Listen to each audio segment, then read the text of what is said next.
A tactical master who has taken safety play to new levels, or an overly defensive disruptor who bores opponents into submission? Just how good is Mark Selby?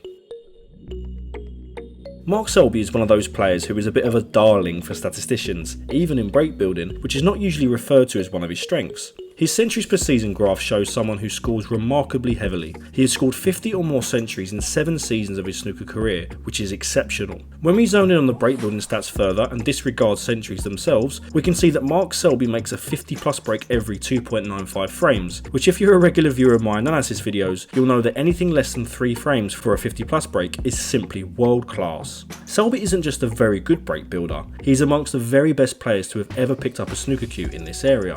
I wouldn't put him in the super elite class of breakbuilding with the O'Sullivans and the Hendrys, but he's right up there with the likes of Neil Robertson and John Higgins, rubbing shoulders with some of the greatest players of all time. The one area that can let Selby down when he's breakbuilding is the eye test. Sometimes his play can lack the panache or fluidity of a Judd Trump or Ronnie O'Sullivan, so that his breaks can sometimes appear disjointed, slow or awkward. However, this isn't about watchability, this is about breakbuilding, and the raw stats and evidence show that Mark Selby is one of the best in the world.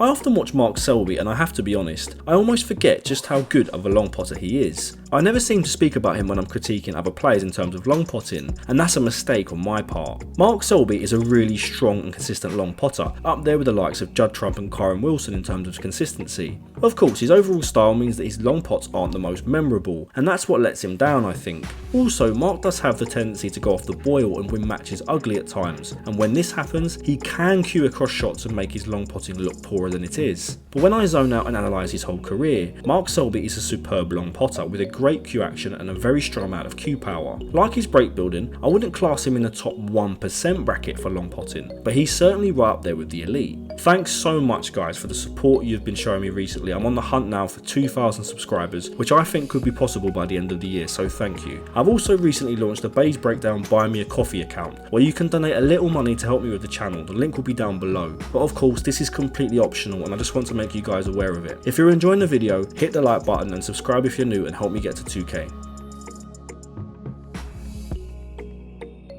It doesn't take a snooker mastermind to know that Mark Selby is an absolute master in tactical exchanges. His snooker IQ is off the charts. I'd argue that he's the best tactician the sport has ever seen, and he has tough competition for this title. His ability to lay snookers, get out of snookers, and play crippling safety shots is almost unparalleled, and Selby is so good at this that even when his breakbuilding and long potting desert him at times, he's able to win matches simply through tactical ability.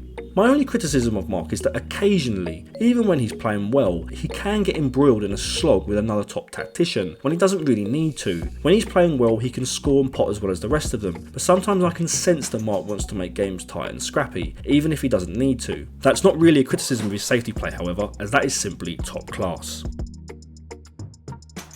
As always, temperament is difficult to objectively define and analyse. When Mark's on it, his temperament is simply sublime, and his consistency highlights this. He's been ranked in the world's top 16 since 2007, the world's top 10 since 2008, and was world number 1 for 1,505 consecutive days between February 2015 and March 2019. You can't argue with those stats. However, recently, I think he struggled a little mentally, and while anybody can struggle with their mental health and not let it impact their temperament, I feel Mark's consistency in the really top events in the last 3 or 4 years have been due to a slight dip in his temperament. This is not to say Mark's temperament is bad, quite the opposite. I'd argue he's in the top 5 of all time, and again it's another elite area that Mark finds himself in.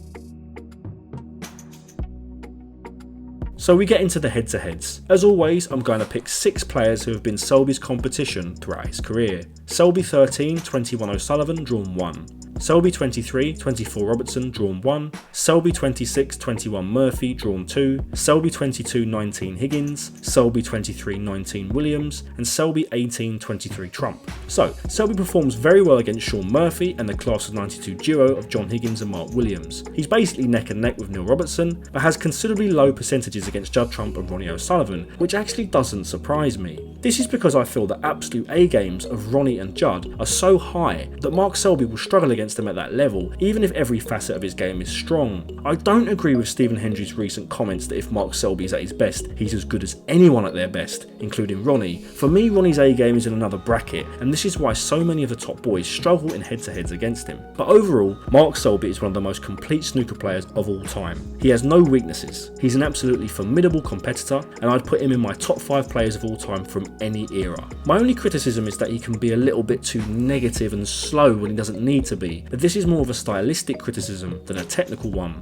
So without further ado, let's get into the final rating. Breakbuilding 9 out of 10, elite. Long potting 8 out of 10, extremely strong. Safety play 10 out of 10, the best in the game. Temperament 9 out of 10, top class. And head to heads 7.5 out of 10, for a total of 43.5 out of 50, which puts him well into the generational or master class of snooker players. In fact, he's just half a point behind Stephen Hendry, who I gave 44 out of 50, and I think that's fair, I really do. Selby's 4 world titles, dominance at the top of the rankings for a lot of the 2010s, and the fact that he's not dropped out of the top 10 since 2008 shows me that he is truly one of the greatest of all time. But what do you think? Do you think I've overrated him? Or do you think he's even better than what I've said? Let me know in the comments.